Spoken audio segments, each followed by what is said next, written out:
Assalamualaikum warahmatullahi wabarakatuh. Perkenalkan, nama saya Zahra Audria Putri dari kelas 12/4. Di sini saya akan menjelaskan mengenai soal-soal informatika, yaitu 20 soal. Nah, langsung saja ke soal yang pertama. Terdapat 3 bentuk umum yang digunakan dalam menuliskan algoritma. Sebutkan 3 bentuk umum tersebut. Jawaban saya adalah C, yaitu deskriptif, pseudokode, dan flowchart. Alasan saya memilih jawaban tersebut karena memang 3 bentuk umum penulisan algoritma, yaitu deskriptif, pseudokode, dan flowchart. Lanjut ke soal yang kedua, di bawah ini terdapat cara berpikir komposisional, kecuali jawaban saya B, pseudokode.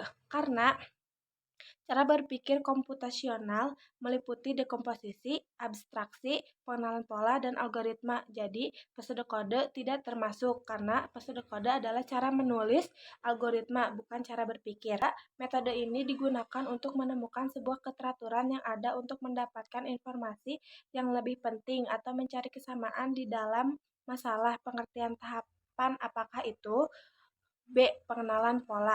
Karena metode untuk menemukan keteraturan, kesamaan, atau pola dalam masalah disebut pengenalan pola. Lanjut ke soal yang nomor 4. Terdapat 3 tahapan yang harus dilakukan agar sketch dapat dijalankan di Arduino. 3 tahapan tersebut adalah jawabannya A. Ditulis, dikompil, dan diunggah.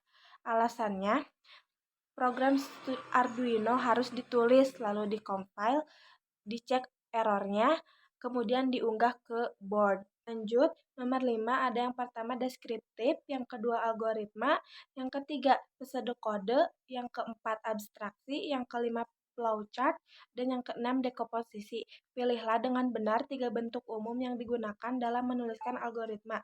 Jawaban saya adalah 1, 3, 5, karena bentuk umum algoritma adalah deskriptif, pseudokode, dan flowchart, sama seperti jawaban nomor 1. Nomor 6, suatu pola pikir yang biasa digunakan untuk merencanakan langkah-langkah yang bersifat sistematis dalam memecahkan masalah merupakan pengertian dari D. Algoritma, karena algoritma adalah langkah-langkah sistematis dan terstruktur untuk menyelesaikan masalah. 7. Terdapat 3 bentuk umum yang digunakan dalam menuliskan algoritma, yaitu B. Deskriptif, pseudokode, dan flowchart. Alasannya sama seperti nomor-nomor sebelumnya yang sudah saya jawab. Nomor 8, di bawah ini, manakah yang bukan termasuk manfaat dan berpikir komputasional? Jawaban saya D, melakukan dan menyelesaikan masalah dengan tidak berstruktur. Alasannya, berpikir komputasional justru berstruktur, jadi opsi ini bukan manfaatnya. Nomor 9, berpikir komputasional atau computational thinking diperkenalkan pada tahun 2006 oleh Janet M. Wing, Profesor Computer Science, yang bertujuan untuk, jawaban saya adalah memberi solusi. Alasannya, computational thinking bertujuan untuk memecahkan masalah dan menemukan solusi, tidak hanya pemrograman. Nomor 10, topologi jaringan apa yang paling tahan terhadap kegagalan adalah, jawaban saya D. Topologi mesh. Karena topologi mesh memiliki banyak jalur cadangan, sehingga paling tahan jika satu jalur atau node gagal. Nomor 11 ada TCP atau IP. Layer terdiri dari 4 lapisan, kecuali jawaban saya E. Presentation layer. Alasannya, presentation layer tidak termasuk ke dalam model TCP IP, karena itu ada pada model OSI. Nomor 12, sebutkan contoh mode half duplex sering disebut saluran two-way alternatif. Jawabannya radio transceiver. Karena half duplex atau two-way alternatif artinya dua arah tapi bergantian. Contohnya radio HT atau transceiver tersebut. Nomor 13, apa saja sistem operasi yang banyak digunakan saat ini? Jawaban saya adalah C. Windows OS, Linux, MacOS, dan Chrome OS. Alasannya, semua itu adalah sistem operasi. Nomor 14, application layer merupakan interface antara aplikasi dan network. Ada banyak protokol yang menyusunnya, antara lain adalah jawaban saya FTP dan SMTP.